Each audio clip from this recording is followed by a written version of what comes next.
Oh, thank you for watching this video. In this video, I'm going to talk about how to set up recurring or memorize transactions in QuickBooks Online. I did the first video regarding this topic almost 10 years ago in 2014, and back then this video was very popular. As you can read, it says set up memorize transactions. Back then, the QuickBooks Desktop was more popular than QuickBooks Online. QuickBooks Online was just starting, picking up. And so memorize transaction QuickBooks Desktop and recording transactions in QuickBooks Online. So I decided to do another video. I've done few on this one, but decided to do in 2014, almost 10 years later. Okay, and leave a comment if you have a question, and be sure to subscribe to our YouTube channels.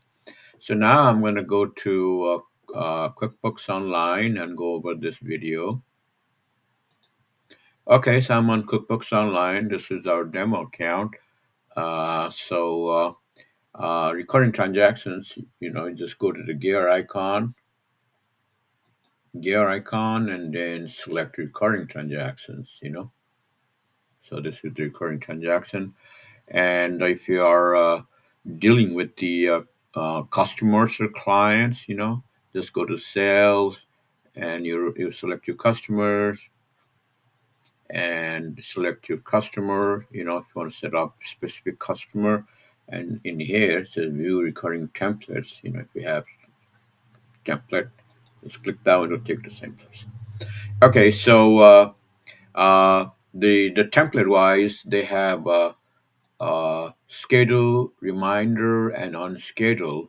So the unschedule, you just create a template and just sits. Nothing happens.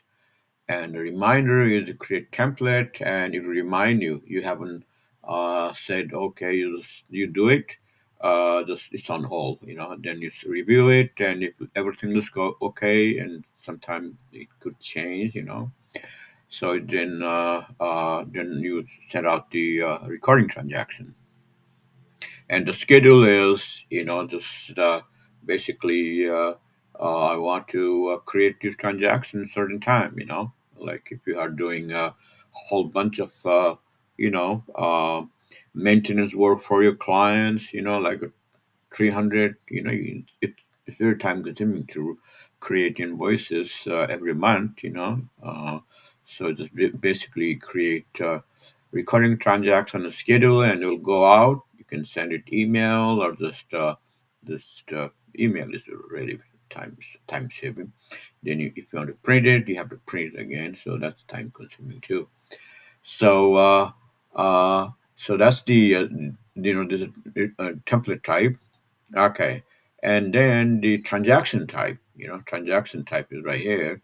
And when do you create recurring transactions, and select a journal? So basically, if you have like a depreciation expense, or a prepaid expense, you pay, let's say, a certain vendor 12 months for 12 months period, and you would just want to write it off for each month, like insurance, you pay for 12 months and you just want to write off each month. Then you create journal, and it will automatically post each month to your P&L. So for example, in this case, I have a advertising expenses I pay for 12 months, and you just want to write it up each month, $1,000 a month. So it could be the same thing for depreciation. So for depreciation, you just write uh, depreciation expense debit, and then you have a cumulative depreciation account, like this one is cumulative depreciation. If this is for equipment, it's the same thing. $1,000 debit to your P&L, and $1,000 credit to your cumulative depreciation for the fixed assets. Okay, so this is how you do it. So it could be for anything. So basically, the journal entry. So if it doesn't apply to creating invoices, or if it doesn't apply to creating bills, and these are certain transactions you need to write off to your P&L each month, amortize it. Then this is the only entry type. Okay. And the big one is the invoice. If you're creating invoice for your clients, and you set up a recording transaction and go from there. Uh, so in this case, this is the unscheduled one. So this is the unscheduled one.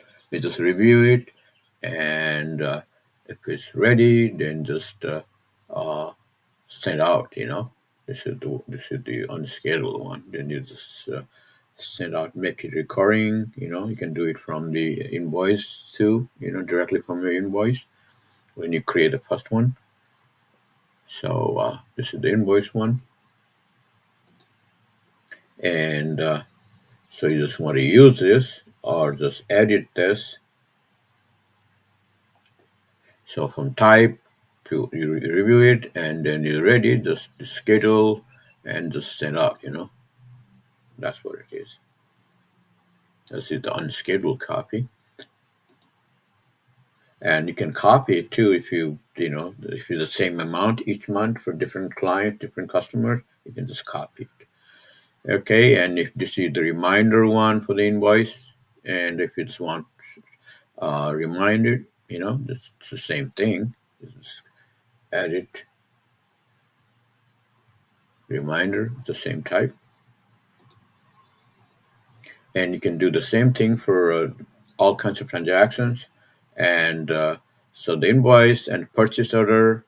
If your vendor needs purchase order to supply you, something, provide a service, then you create the each month, then that's what it is. So basically, uh, whatever you see on this one, these are transactions you can create for customers and vendors and zone entry. You can create the recording transaction for almost all.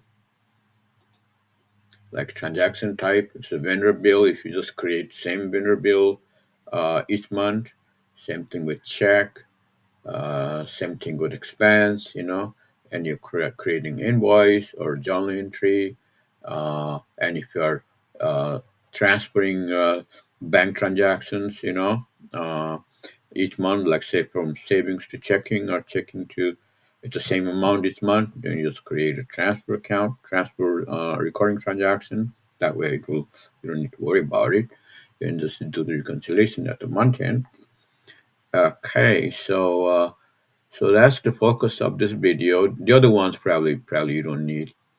And certain things like the deposit one, you have certain clients, they will just make the payment for you. It's the same amount, and you don't create invoice. They will just deposit to your bank account or transfer, and you just create a deposit and create uh, your income to your revenue account.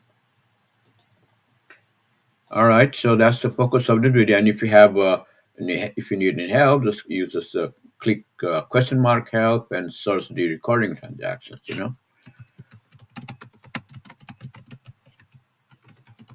Like this, recording transactions, and read the article. So this is helpful too. To give you detailed stuff if you were confused or need some more help. So that's what you do it. Okay, so that's the focus of the video, and hopefully it is helpful. Thank you. Bye.